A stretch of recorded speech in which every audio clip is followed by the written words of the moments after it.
The station where our veterans' voices are heard. MBR Talk.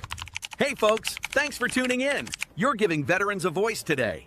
Powered by WorkSimple, where we simplify your mission. Find us on the web at mbradio.us. Lock in every Tuesday, 8 p.m. Eastern, for Tracer Rounds targeting veteran resources. You wonder why life feels like chaos, like tracer rounds flying all around you? That's why I created the Tracer Rounds podcast. Every Tuesday at 8 p.m. Eastern, I help cut through the noise and point veterans to those resources they need. Since 2023, join us. To hear interviews with veteran artists, veteran business owners, and businesses that support veterans. Catch us on Roku, Amazon Fire TV, and MB Radio. If you miss a show, you can listen again on Wreaths Across America Radio every Wednesday at 3 p.m. Eastern. Tune in to see if you are on target. MBR, giving veterans a voice.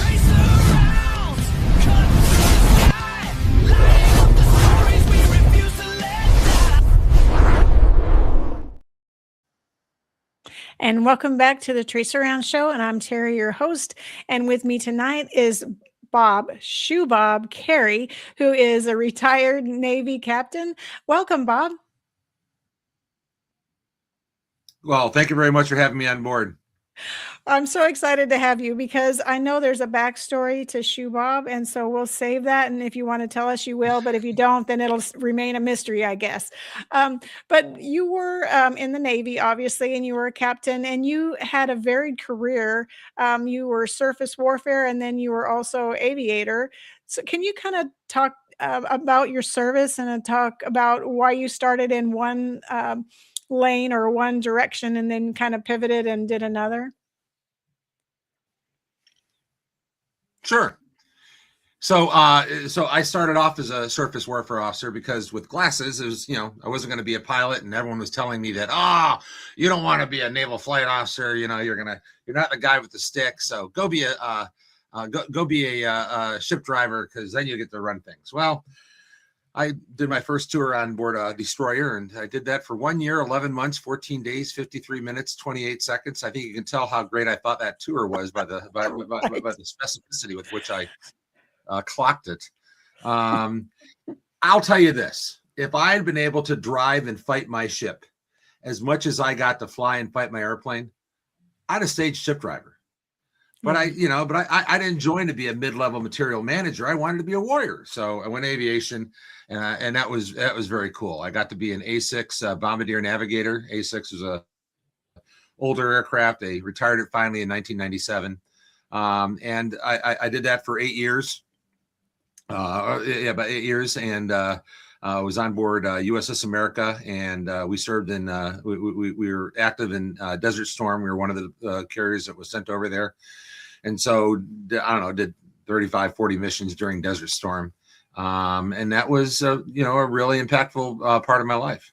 Come a couple of years later, we're starting to look at the peace dividend, and they're getting rid of a lot of stuff, including the A6. And I thought, well, maybe it's time for me to go check out something else. And they offered me a year's severance pay to get out. I had to stay in the reserves. I was fine with that. I wanted to stick around. Yeah. And so I went to the reserves, and I went to work in my day job in the U.S. Senate as a military legislative assistant. And I did that for 8 years. And then 9/11 happens. And what I thought was going to be, my sleepy hollow of 1 weekend a month, 2 weeks a year of reserve duty ended up being 6 mobilizations post 9/11. Wow. And so a couple of them were, were pretty easy. A couple of them were downrange. But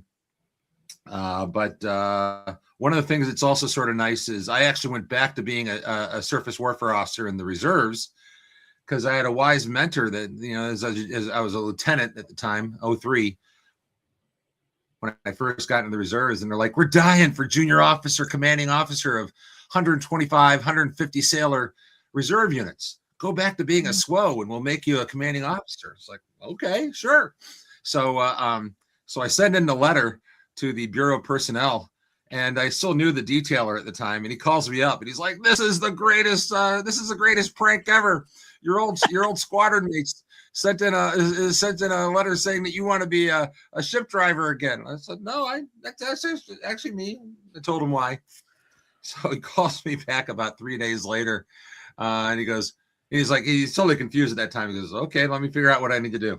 Calls me back about 3 days later. Yeah, we had a selection board. You're the only person on it. It lasted 5 minutes. You're a ship driver again. Hope you like it. So, Oh my goodness. so that's what I did, and so I was lucky. I had 6 commanding officer tours. It was a lot of fun. There are some downsides of the reserve time, especially post 9/11. Yeah, there were a lot of But deployments for sure. I was blessed. Yeah, I was blessed with a pretty varied and pretty dynamic career. So what did you do as a ship driver in the reserves? Because you didn't really get the opportunity So- to do that, did you? Actually, I did. Yeah. So my very first unit was a ship augment unit, 125 sailors, and we would go down and support the frigates during counter-drug operations Okay. in the Caribbean. And so I would usually do 2 or 3 periods of active duty a year, and it was pretty. I scuba dive, so I'd like meet the ship like in Puerto Rico, and then I'd get off the ship 2 weeks later in the Cayman Islands, and I'd go down early, do a little diving, stay a little late, do a little diving. So it's like, okay, I can do this. But that was basically in the reserves, it's all the stuff that the Navy thinks they need to have, but they can't justify having someone full time. So I had command of a ballistic missile submarine force protection unit, a mobile command center, a staff unit supporting 5th Fleet out in Bahrain, the ship augmentation unit, an air and naval gunfire liaison unit. It was a pretty varied career. Wow, it sounds like it. You got to do a lot of amazing things. And I did. And you were just surface warfare to begin with, and you didn't really like it. And then you turned full circle and came back to it because it really offered some opportunities that were exciting. The people at the Bureau of Personnel believe that I'm the only person that has ever voluntarily gone back to being a ship driver, being an aviator. I could see that because, I mean, being a pilot is pretty awesome, and it's got a lot of prestige with it, I'd say. Do you Indeed. fly? Go ahead. Do you still fly? So they never taught me how to fly. They never taught me how to fly. As a naval flight officer, all they taught me how to do was talk on the radios, communicate, navigate, how to bomb, how to help the pilot. But I didn't even have a stick and throttle on my side of the aircraft. Wow. So if something happened to the pilot, my only option was eject us. Oh my goodness. That's kind of scary. A little bit. Yeah. So what do you think from that time influenced you more? Do you think being on the aviation side or being on the surface warfare side? Which side do you think really shaped your career and your trajectory and where you headed after service? I think both. And let me tell you why. So you talked about my call sign, Shoebob. Mhm. And the reason, I don't explain it a whole lot in my biography is it's a really inside baseball call sign for the Navy. I would say the Navy is probably the most tribal of all the services, to the point where we have different uniforms between officer and enlisted. We have different uniforms between the different corps, between the aviators and the ship drivers. And the ship drivers wear black shoes with their khaki uniforms, and the aviators wear brown shoes with their khaki uniforms. It's an old thing that came over from World War II. Okay. And so there's a black shoe Navy and a brown shoe Navy, and the two don't really like each other. And the brown shoes especially don't like the black shoes because I think the black shoes are too uptight and sweat too much, sweat the small stuff. So the worst thing that a brown shoe can say to another brown shoe is, "Dude, you're acting like a black shoe." Or the worst is, "Stop being a shoe." So I get to my first squadron. I'm wearing my, my wings above my ribbons. I'm wearing my ship driving pin below my ribbons. I walk into the squadron. They're apoplectic. You're a black shoe in our squadron? Skipper, can we send him back? Then finally, one of the senior officers comes up to me and goes, fine. Your call sign is Shoebob. So you're reminded 15 to 20 times a day how much we hate you being here. Fine by me. But now, a lot of people in town know me as Shoebob. And so, I'll be walking around town and I'll hear Shoebob. And it's like, so I don't mind it. I don't mind it.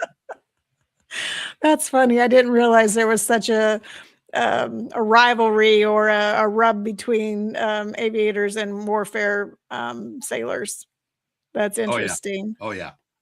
Great time. I mean, I guess we get that a little bit in the Army with airborne and infantry and those that have admin positions. They call us chairborne. So, I guess I get that. I tell everyone that, when I was a ship driver, that is the Navy equivalent of a straight leg sailor. Nothing special. Just go out and do your job. Straight leg infantry. So, being a ship driver, 11 Bravo all the way. I'm fine with that. I love that. So you had your career, you went in the reserves, and what did you do after? Because you retired from the reserves, right? I did. I retired from the reserves in 2015. Okay. And so what did you do after that? Well, I mean, when I was in the reserves, I first went to work in the U.S. Senate for 2 different senators. I worked there for 8 years. First as a military legislative assistant and eventually becoming a legislative director. And then I got mobilized out of the Senate the first time. When I came back, one of the senators with whom I worked had now become the Secretary of Energy. So he asked me to come on over to the Department of Energy and be one of the financial officers, deputy chief financial officer. So I was a budget geek in the Department of Energy for 2 years. I get mobilized again. And then I this time I got mobilized to New York City. And I decided to stay up there. And so I lived up there for 4 years. And got married and had my first boy up there.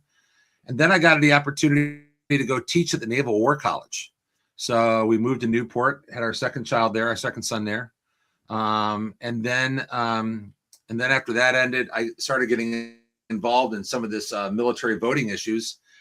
And eventually I became the director of the Federal Voting Assistance Program at the Department of Defense. And we moved back down to Washington, D.C. And so, one of the things about the military voting is that some of your viewers may remember this. So I was the director of the Federal Voting Assistance Program from 2009 to 2012. And many people probably have been or remember the voting assistance officers. And I, I'd go around to all the states and talk to the state election officials and local election officials. And I say, 2 truths and a lie. I joined the Navy to lead good men and women in combat, to fly jets off of carriers, and to be a voting assistance officer. And I was trying to say to these folks, no one joins the military to be a voting assistance officer. So what I really tried to do was put it all online and let the geeks, the voting geeks that were in my agency, let us do it so that the voting assistance officers didn't have to do this squat. And we think it really helped. I mean, we increased military voter participation by about 25-30% in the 2010 and 2012 elections, in large part because it's made it easier for them by putting it all online. I actually sent out an email to the entire military 5 times a year in election years. Oh wow! I get this command sergeant major who calls me up, and I answer the phone, and he goes, "This is Bob Carey, Director of Federal Voting Assistance Program." "Yes, sir. How can I help you?" "Yeah, this is Command Sergeant Major whoever." "I get it. I'll send my troops to ffap.gov. Now, can I please be taken off your email distribution list?" And so I was running down the hall of our officers going, "We are spam. We are spam. We've achieved success. Right. Oh my goodness. So that's really great that you were able to increase the voter participation, because I know there's a lot of younger airmen, sailors, Army soldiers, just military in general, that don't vote or don't really think it's important or don't really know why they should. Younger people in general don't vote. So, everyone would be like, oh my gosh, the general population voter participation rate is 50-60%, but for the military, it's only 25%. And finally, I went and checked out the numbers. I was like, okay, the average American is 45 years old. The average person in the military is 26. Yeah. 52% of the American population is women. 15% of the military population is women. And women vote at a higher percentage than men. When you actually compare 26-year-old men in the military to 26-year-old men in the civilian sector, they actually voted a higher rate. So that was one of the big things I did, was try to, put things in context of actual demographics.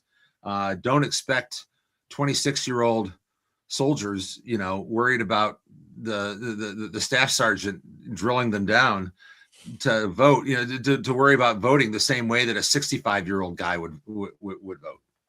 Right. That's certainly the truth. So when you did all that, then how did you transition to the National Defense Committee? How did you start that up? What was the transition period? So the National Defense Committee.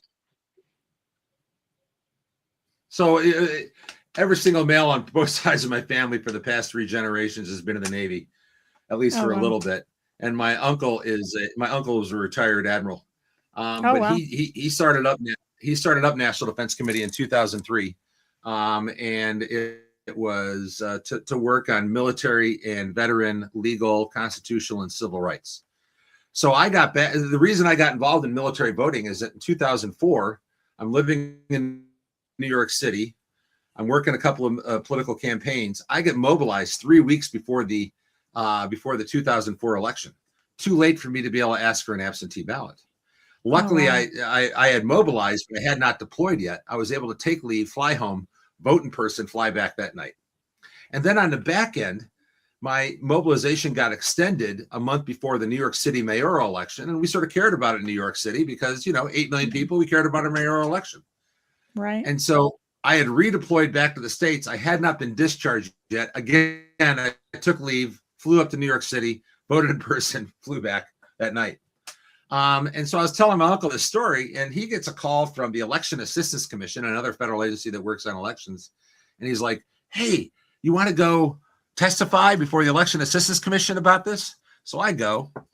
And apparently I was channeling my inner Khrushchev, all gesticulation and spittle, banging the desk. And so I met some people from the Pew Center on the States. Mm-hmm. And they were very interested in putting something together about this. And so I started working with them for a couple of years on reforming military voting. And I was a very big critic of the Department of Defense's Federal Voting Assistance Program. Well, the previous director finally resigned, and I get a call from the Department of Defense saying, apply for the job or shut up. So I applied for it and I got it. That's awesome. Yeah. And the rest is history, right? Exactly. So I did that for 3 years, and then I went back into the private sector. So the National Defense Committee then was started by your uncle. Correct. And then how did you? My uncle and one of his old Navy JAGs, and they focused at first on military voting and freedom of conscience of chaplains to be able to preach what they wanted to be able to preach, and then like reemployment rights, and so I came back to it in 2022. Mm-hmm. As you'll see, in the crawl or underneath my name, it says Chief Bottle Washer, National Defense Committee. And I told them that I would be happy to come back and run it if they let me have the title of Chief Bottle Washer. And they're like, okay, why? It's like, well, all these nonprofit executive directors. I'm sort of old school. I think a nonprofit person in charge of a nonprofit needs to be called an executive director. It's like all these nonprofit executive directors are now calling themselves chief executive officer. And it's like, when's the last time you ran a profit and loss line? So I said, yeah, I want to be chief bottle washer because I roll up my sleeves and I work to get things done. And sounds like it. And one of my proudest moments, I was testifying before the House Veterans Affairs Committee on some military and veteran Second Amendment rights issues. And they introduced me as Shoebob and chief bottle washer. And Representative Eli Crane, who's from Arizona, whose bill we were discussing, who's also a retired Navy SEAL, he goes, Shoebob and chief bottle washer. These are some interesting stories, but I only have 5 minutes for my questions, so I'm going to get right to my questions. So, good one. That's awesome. So I know the organization, National Defense Committee has 4 priorities, and they're military voting rights, military vet and healthcare, military and vet healthcare, and then veterans education benefits, and then due process for gun rights, like you're talking Second Amendment.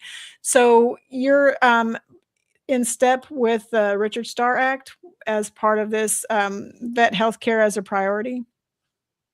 Indeed, and you know, I got involved with Major Richard Starr Act 7 years ago, and this has been a long time coming. And for you know, for those of your audience who may not know what goes on here, if someone is, you know, injured or wounded in service and it's a significant wound or injury, rather than just discharge them if they haven't hit 20 years, they'll oftentimes medically retire them under what's called Chapter 61 right. of the U.S. Code. And there's a very complex process for calculating how much of a retirement they'll get. It's not just a straight, you know, if you're an E4 over 4 years, they're not going to give you the equivalent of a regular retirement of E4 over 4 years because you're going to get like $200 a month. Yeah. They have a calculation methodology that takes into account your disability and raises that a bit. Yeah. The problem is that for years, there's been this law that says you can't draw more than one federal payment at a time. And it used to be like officers, up until the 90s, officers, if they retired, couldn't go work for the federal government and get paid. They had to give up their federal pay if they wanted to keep their retirement, or vice versa. Oh, wow. So, and so the same thing was happening here. If a medically retired veteran was drawing both their medical retirement and VA disability compensation, they had their medical retirement reduced by the amount of their disability compensation. And they're two totally different things given for two totally different reasons. Right. And they shouldn't offset each other. And so what this bill does is basically alleviate that. And there's been some people on the House and Senate Veterans Affairs Committee, Republican and Democratic, who think that these veterans don't need that much money. And our attitude is that is just philosophically wrong. It is. They earned it independently. They earned a military retirement for one reason. They earned a disability compensation for another reason. They should be able to draw both. Right. But there is this condescension oftentimes within Congress that they know better what is good for a veteran, or they'll say they don't need that much money. We're gonna cut it back, and I just think that's fundamentally wrong, and so do a lot of the folks. So we're making real headway. It looks like the Major Richard Starr Act for the very first time is going to get a vote for passage on the House floor on Monday.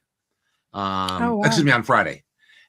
And then we're looking to try to see what we can get in the Senate. We'd very much like to try to get this passed before the 4th of July, so the president can sign it before the 4th of July. It's probably looking more likely that it's going to be sometime later in July if we do get this passed. There's a lot going on. This has been an incredibly dynamic time, but this is the closest we've ever gotten, and we're pretty excited.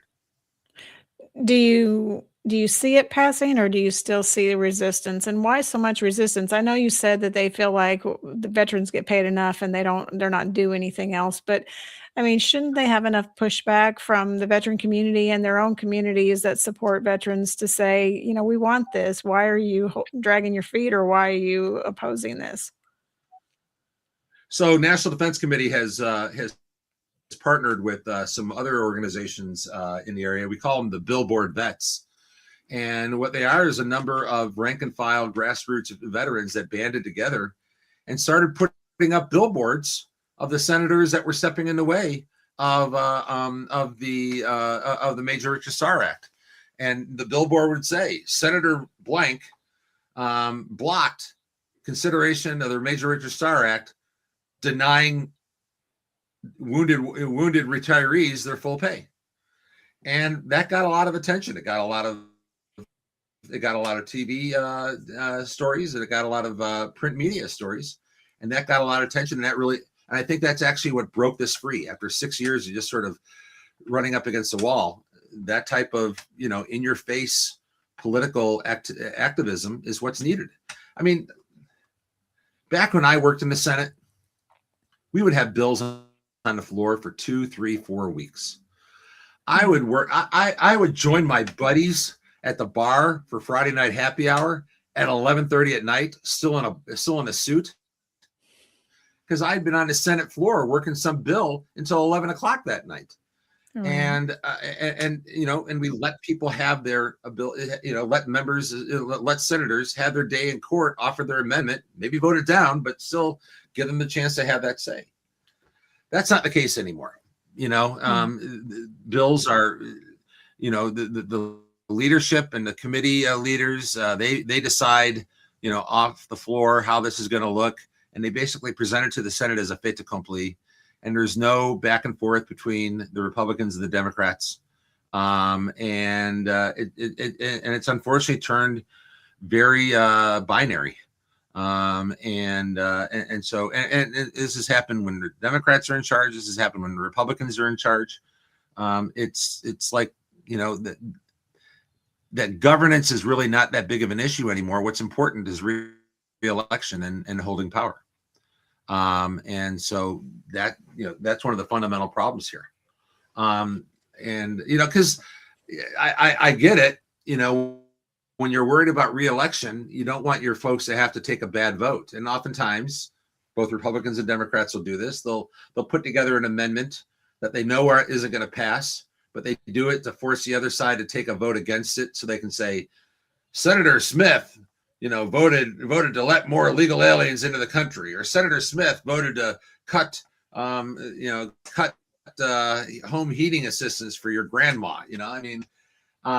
And it makes for a good ad, but it doesn't make for good governance. And back when I was a staffer, we'd have a situation like this. I'd go grab the other staffer from the other senator and I'd say, okay, let's go into the cloakroom and work out a deal. And we won because the vote would force the issue, and that doesn't happen anymore. So now everything is just slamming against each other, seeing it. The whole reconciliation process, is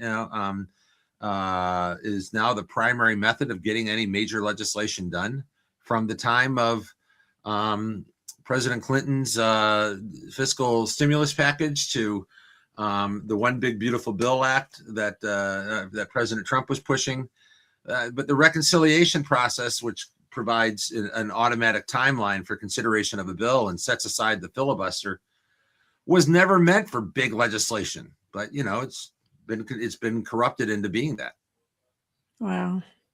It's very unfortunate that that's a situation that you can't, just sit down and talk about it and figure out why somebody has a reserve on why they wouldn't want to do it, or why they're not voting in favor of, and then try to talk it through and figure out if you can change it or add to it, or, make it into a palatable bill for everybody.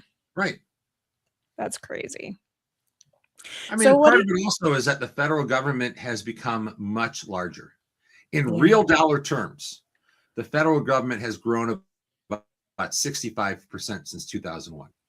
Wow. And so, and what the federal government does now matters a lot more to people because it's so much more involved. The fact that the Senate is having to pass a bill on housing reform. I mean, if there's ever a state and local issue, it's housing. But the federal government is now reaching down and trying to, and they're not like actually reaching down and changing state and local zoning ordinances. What they're doing is that they're offering money to states that do certain reforms. And that's the usual method that the federal government uses in order to be able to get states to comply with their wishes. They don't actually commandeer their local laws and say, no, you're going to do it this way now. They say, here's a bunch of money. Come and play with us. We'll give you the money. Right. Yeah. It's they're trying to entice and get you to follow, makes you think, or makes people think that, this is your idea when really it's their idea, but you're just wanting, the resourcing behind the idea. Right. And, at a certain point, the federal government's taxation eliminates the ability of individual states to raise their taxes to do it themselves because the federal taxes are already so high. Right. Yes, because we're already taxed quite enough, I think. Well, and you look at why so many people are moving out of California or Texas, California or New York or Illinois. It's because of taxes. Right. Yeah, it's too expensive to live in California. A lot of Californians are coming to Texas. That's where I am. And then they've come to Idaho too, and they've inflated the market in Idaho artificially, and where a lot of Idahoans couldn't afford to buy homes, and kids had to stay living with their folks because the housing costs were so high. They've started to normalize now, but they were the highest in the nation. Was Boise, Idaho, had the highest housing market, based on economics and based on the economy there. A home in Boise, Idaho, just a normal home, nothing special. Maybe 2,000 square feet was over $700,000. Right. Yeah. And here in DC, that's a relatively inexpensive home, but then the pay scales are higher. Probably out in Idaho, they're not. They're not. Yeah, because they're a lot less than Texas, and the housing prices in Texas are in the 400,000 and 500,000 normal home. Some like smaller homes, maybe 300,000 is appropriate, but the wages are higher than they are there for sure. Right. So tell us about the 90-10 rule in education. What's that all about? So one of the things that if you serve in the military, if you serve a certain amount of time, you can get the GI Bill. So usually it's 4 years, you get the GI Bill for yourself. If you serve an extra 2 years, you can transfer your GI Bill to your dependents. In fact, I have 2 sons that are in college right now, and they're each getting to use 2 years of my GI Bill. So it's an earned benefit. I had to sign on for additional time. It's no different than my retirement, but it's specifically for education. Yeah. But because it is a federal fund, the government tries to limit where it can be used. And they say it's to protect veterans, but what it really is about is protecting traditional schools. And the fact of the matter is that traditional 4-year brick and mortar public and private nonprofit schools are having their lunch eaten by for-profit schools and non-traditional schools. Why? Mm-hmm. Because it's gotten so expensive. I just heard that Colgate University basically is saying that their annual tuition and housing is going to be $105,000 a year. Wow. That's just outrageous, and no one can afford that. Mm-hmm. And so people are now starting to say college isn't worth it. And you know what? It probably isn't. One of the things that that has happened has been because the private and public private nonprofit and public schools are so heavily lobbying Congress. They went to Congress and said, okay, and they went to the Department of Education and said, these for-profit schools and these non-traditional schools, they're ripping off the veterans. So you need to put in place regulations that say to force them not to. So one of the regulations that was put in place is something called the 90-10 rule, that a school could not have more than 90% of its income come from federal sources. Now, I understand that they're going to say like the Pell Grant or ROTC scholarship, because those are for specific policy purposes of the military. But Right. for the GI Bill, that's my earned benefit, and them telling me where I can and cannot use my GI Bill is sort of the same as them saying, "Okay, thank you for your 32 years of service. Here's your retirement check. Oh, by the way, you can only buy your groceries at the commissary. You can't go to Safeway or Giant or Kroger." Right. And so that's fundamentally wrong. And so one of the things when we talk about the civil, legal, and constitutional rights of military and veterans is the right to contract. I should be able to contract with whom I see fit, who I see best. And so, like the way I describe this to Department of Education folks is, so let me get this straight. When I was on active duty, you know, America trusted me with the lives of its sons and daughters. But now that I'm a veteran, you don't trust me to make a proper decision about where I want to go to school and where I want to use my earned benefits. That's just, and so I call that condescending paternalism. Yeah. And that's the name of the reports that we've done over the last couple of years that have shown in pretty clear detail, you know, how wrong this policy is and how this has nothing to do with protecting the veteran, but protecting the oligopolistic market share of public and private nonprofit schools, who frankly are proving that they're not that good of a deal anymore. But they've invested, like I was reading one study where in, you know, the elite colleges, less than 25% of the total academic staff actually teach. More than 75% of the staff never teach. Of the academic staff never teach. They just research. And, you know, so much, and the vast majority of these schools' revenue is not coming from tuition, but coming from contracts, research contracts, and grants from the federal government. Wow. So you know, they call themselves nonprofit, but you know, their presidents and you know are making, I mean, like the president of Columbia University pulls in like $8 million a year. Good gravy. You know, meanwhile your average professor is probably making, you know, $1.50, $1.75. And that's a senior professor, you know, and you got these teaching assistants and these adjunct instructors that don't have tenure that are making like, I taught as an adjunct instructor at the Naval Academy before I became the director of the Federal Voting Assistance Program. Yeah. And we had, so I had a couple months to kill, and I had a buddy who was going to go on sabbatical. And so he asked me to take over his classes at the Naval Academy. And I was an adjunct instructor. And I was getting paid the equivalent. And I was teaching 4 courses. Okay. I mean, I had a full schedule. And I was getting paid the equivalent of $18,000 a year. Wow. I mean, and there's lots of adjunct instructors that are doing just that. Now, I was waiting for a job to start, and I was like, sure, this will be fun. I didn't care. But you know, for these other folks, they're usually doctoral students, and it's the only money they have coming in. And it's a, you know, it's indentured servitude. It sure is. It sounds like it. That's unbelievable. I can't imagine that people really want to work that hard for that kind of money. Well, You know, having the professional degrees that you have in order to teach, because you have to have significant, you know, work in a particular field in order to teach adjunct at a college, and then to make those kinds of salaries for doing all that work, just hard to believe. Yeah. Hard to believe. Yeah.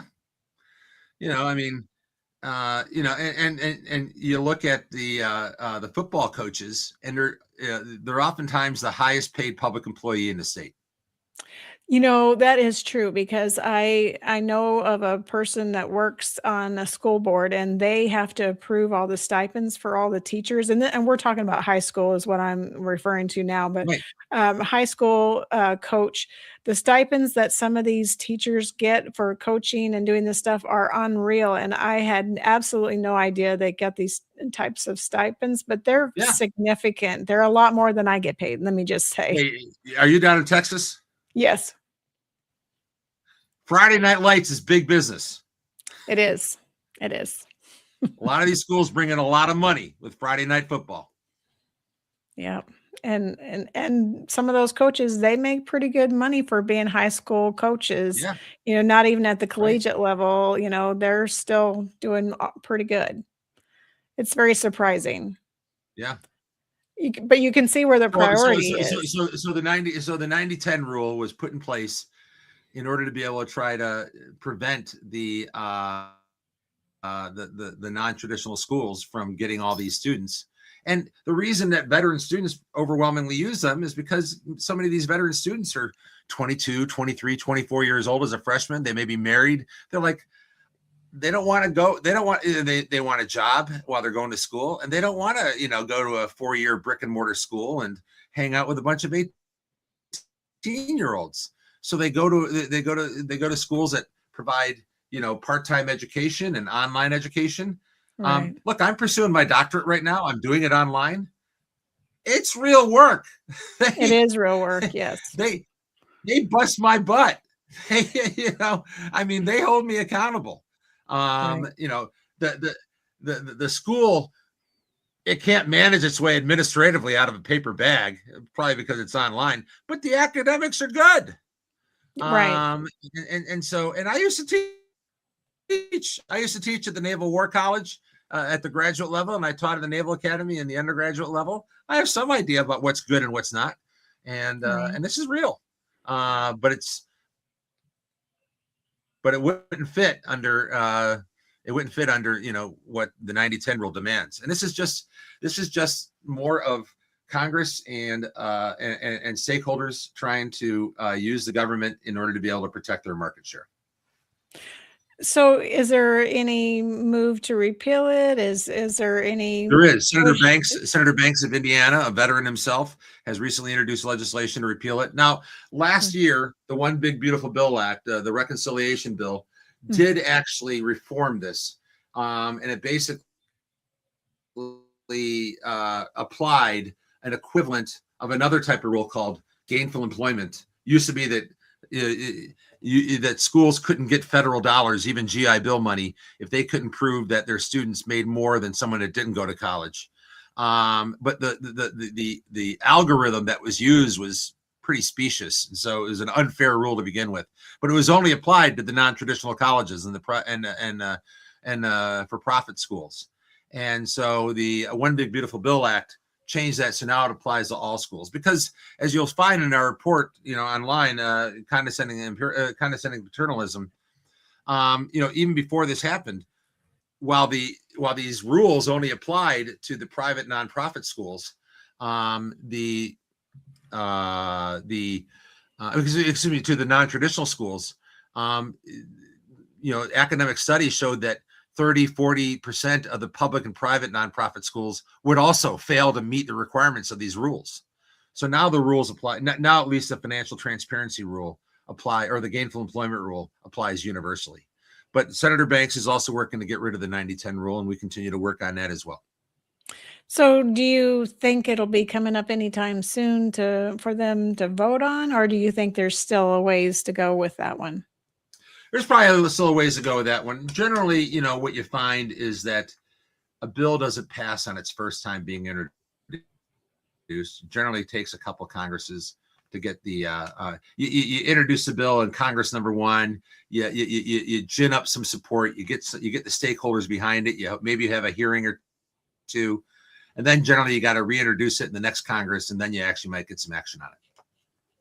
So speaking of getting and gaining support, do you think that the way they show how that works in Madam Secretary and in Lone Survivor are or designated survivor. That's the movie where they show the two parties, trying to get support from one another. They call their buddy and say, hey, so Senator this and that will do this if your senator will do this. Do they really go back and forth like that? Because they show a lot of mediation between the parties, and then a lot of they do go back and forth. I will say that those I never watched those two shows because I tried to watch them and I was like, come on. Because they're not realistic compared to what No. If you watch shows, so West Wing, yes, was actually a little realistic, but no one has a bad day. West Wing sort of got the vibe and the feel of what the executive branch and especially the White House is like. And then the first couple of seasons of House of Cards got Congress right. That show totally jumped the shark after a couple of seasons, but the first couple of seasons, it got it pretty close. And I was impressed. Yeah. I mean, after season 3, season 4, it totally jumped the shark. But the first couple of seasons were good. Well, I'll have to check it out. So what do you see as the most urgent civil or legal rights issue facing veterans right now? What is your single point of like, this one's the most pressing for us as veterans or military in general? Well, in general, it's the size of the freaking government. The government is just too big. And considering that our country was founded on the concept of individual liberty, that whether you're talking about liberal versions of individual liberty or conservative versions of individual liberty, the size of government itself encroaches upon that from both a liberal perspective and a conservative perspective. And one of the places it starts is the military itself. We continue to try to drive a post-World War II, fight the communist horde, NATO mentality in our military when we don't have that threat. I mean, Russia should have been able to take over Ukraine in 2 weeks. They're now going on 4 years and they're getting their butts handed to them. Right. And so when people say, well, if we don't help them in Ukraine, they're going to go into Poland. They go into Poland, the Poles alone could probably beat them pretty bad.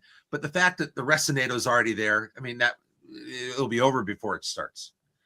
But we continue to feel like we have to be everywhere and do everything. And I think that we do not need the size of this military because we no longer face the type of threats that we used to. We used to face an existential threat. Now we face threats that can make our lives difficult, but can't take over the country or can't destroy the country. And so, and then the second thing along the size of the military, I believe that, look, I used to fly airplanes, and I liked it. But I think the only reason we continue to make manned aircraft in the U.S. military is because we give out flight jackets. And it's cool. It is cool. And we don't need manned aircraft. We need lots of drones. And we need, smart kids that know how to use a lot of joysticks, operating 8, 12 drones at a time. And that can be in a trailer back in, Davis-Monthan Air Force Base for all I care. And you can still have man in the loop in order to be able to make sure that you don't do something stupid. But, the reason we needed man in the loop before is that we didn't have the communications capability we had before. And, we've always had fire and forget weapons. AI makes those fire and forget weapons a lot more powerful, but it's nothing new. I mean, what are mines but fire and forget weapons? Or, a missile. There are very few missiles have man in the loop. You fire them and they hone in on something, either a radar signal or heat signature, or a geolocation, and there's no man in the loop. So I think this is, I think a large part of the reason that we continue to have this is it's cool and people want to do it, but we don't need it anymore. On the tactical level, we've been working. You talked about gun rights. Yeah.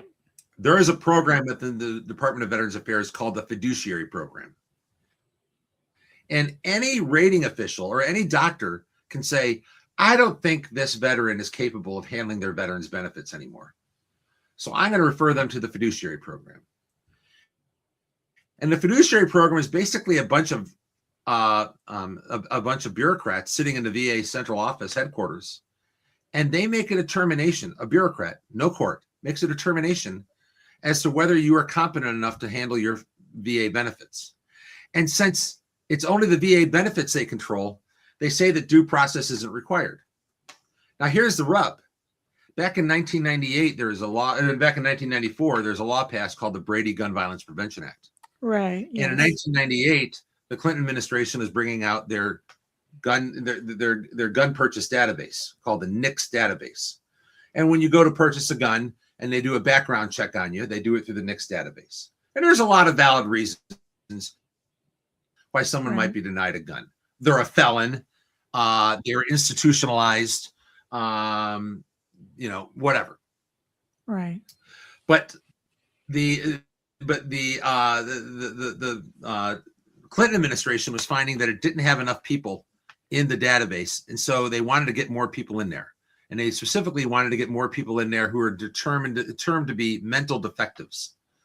And a PC, a term that would never survive the PC police nowadays, but it's called mental defect. Wow. And so the VA, in order to be able to help out the White House, get more names in there, says, well, we got 100,000 people that are in the fiduciary program. We'll make them, and so that you can call them a mental defective. And so then they all started getting letters saying, hey, you've been found to be a mental defective. You can no longer purchase or possess a firearm. No court, no due process, just a couple of bureaucrats. And so, National Defense Committee has been taking this on for a long time. Yeah.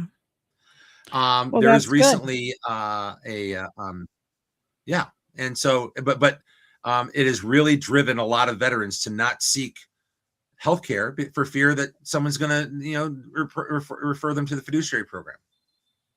And that's a real problem. Yeah, I didn't know there was such a thing, and I didn't know they could do such a thing. And I've not heard of this list. I mean, I know that they do background checks on weapons. I mean, I get all that, but I didn't realize there was this database that they were keeping, trying to increase the numbers and then putting people on fiduciary program on this list. That makes absolutely sense. When you go down to Dick's Sporting Goods and you decide you want to buy yourself a 308 or a 22, and they go into that computer, that is the NICS database. They are accessing the NICS database to see if you are in there as a prohibited person.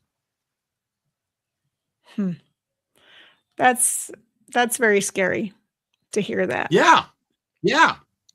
And that's the sort of thing I'm talking about with the size of government. The size of government in and of itself is a threat to individual liberty. And I believe that the fundamental philosophy of the United States as a country is the protection of individual liberty. Yes. Well, I mean, I know that Trump had been trying to reduce the size of government. Has it made an impact at all? Has it reduced in size since he's been in office? Yeah, signed like 300, 400,000 people. I mean, and there's some agencies that are totally gone. Voice of America's gone. U.S. Agency for International Development's gone. And again, back in the 50s and 60s, when we were worried about the Soviet threat, there was nothing that we weren't willing to do. I mean, when you think about us, protecting the right, the freedom of the press and the freedom of speech, the fact that we had our own radio station with Voice of America, it's like, how is this any different from the Soviet propaganda that we're trying to fight? It's our own propaganda. And so, now there's a lot of discussion about getting rid of the Stars and Stripes newspaper. And people say, we can't do that. The troops need the paper. Hey, maybe in World War II, the troops needed the newspaper because the New York Times and the Washington Post wasn't going to be delivered to, Normandy. But nowadays, these troops probably have better access to the news than their commanders do because they're online all the time. They don't need Stars and Stripes. Get rid of the damn thing. I'm sorry. I swore. Sorry about that. Well, that's true. I mean, technology has rid of the darn evolved. That's right. And communication has evolved, and we don't need some of these old communication forms that we once did because they were important back in their day. They were needed and warranted. But like you say, a lot of this technology is outdated and can be replaced by other communication venues and means. So I agree with you that, there is maybe some waste. I'm not that I'm trying to get rid of jobs or get rid of people, but I mean, there should be somewhere else they can produce the news or produce stories that are needing to be told. Exactly. For sure. Well, we've got about 5 minutes left. Is there anything else that you wanted to put out to our audience to let them know about that's coming up or that people need to be aware of or working on and how can, or on the flip side of that, how can we support some of this legislation and some of these changes that need to get made? Is there a certain thing you would recommend? Do we contact our senators? Do we, our congressmen? What's next for us? What should we do to help ourselves and help National Defense Committee with some of these things? And one of the people on chat said, "You're good to go, just so long as you don't use the F word." So I won't use that. That's H. That's our executive director of NBR. Oh, okay. Well, good to know that I'm that I'm safe there. One, they can go to our website. We keep up to date there, and it also has links to all of our social media. And some of this stuff is really, really dynamic. This whole Major Richard Starr Act and the military medical retirement. I mean, I haven't worked this hard since 9/11.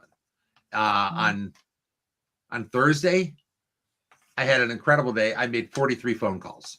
I mean, and so it's really, really dynamic, and you can track it online. For those that are really interested in the Major Richard Starr Act, there's a group that National Defense Committee is allied with called the Veterans Justice Alliance. They have their own website. They have their own social media presence, and they do a lot of the social media on this, and also talk about what people can do in order to be able to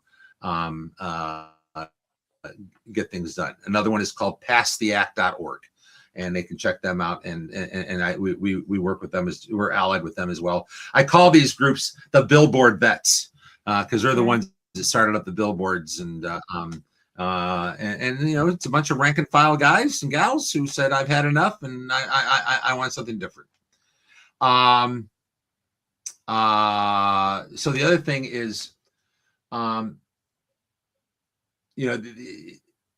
they can always reach out to us at National Defense Committee. They can always reach out to. I'll actually tell you guys my generic email address that I use for anyone that wants to contact me is bob.carey@nationaldefensecommittee.com. So if someone has an idea or has a problem, they can reach out to us at bob.carey@nationaldefensecommittee.com, and we'll help out how we can. But oftentimes that's how we hear about problems. Is someone calls me up and says, "Hey, I don't know if they meant it to do this way, but sometimes these bureaucratic regulations get so complex that things fall through the cracks, or they get overly complicated." And so that's part of it. And when they bring it up to us, we can then go to the House and Senate Veterans Affairs Committees and Armed Services Committees and say, "We don't know if you actually meant this. You might want to fix it. What can we do to help you?" So that's what they can do there. And they can call their members of Congress or write their members of Congress. They can do it online and tell them to pass the Major Richard Starr Act. It's been around for 8 years. It's been the most popular bill in each of the last 4 Congresses. 80 co-sponsors in the Senate, 326 co-sponsors in the House. With that number of representatives and senators, we could pass constitutional amendments out of Congress. But it can't get. It's kept on getting waylaid at the last minute. That's just crazy. I can't believe that. I mean, it's gone on way too long. It definitely does need to be passed. So we'll be waiting to hear on Friday. You said that there's a vote In the House. Yep. in the House. Yeah. Well, I really have appreciated the conversation and all the information tonight. You have been a wealth of information and a wealth of stories, and we appreciate that. And we thank you for the work that you're doing with the different committees and in the House and Senate and all the congressmen and the different groups you're lobbying with to help make a difference for veterans. Thanks for the opportunity. Really do appreciate it. It was a lot of fun. Yeah, absolutely. Well, this is Tracer Rounds signing off. Thank you. Ladies and gentlemen, thank you for tuning in to Military Broadcast Radio. As we wrap up today's show, we want to remind you that the podcast of today's episode will be available right after we go off the air. So if you missed any part of the show or want to listen again, be sure to check it out. And remember, we're here to support and honor our veterans. Your stories and experiences matter, and we are committed to giving you a platform to share them. That's right. We're here to give our veterans a voice. So don't forget to catch the podcast and stay connected with us. Giving our veterans a voice.